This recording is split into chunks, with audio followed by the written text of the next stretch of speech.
Day two. We're heading down to a place called Cypress Break.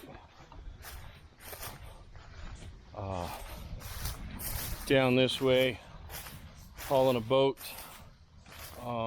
because it's such an isolated area, so remote that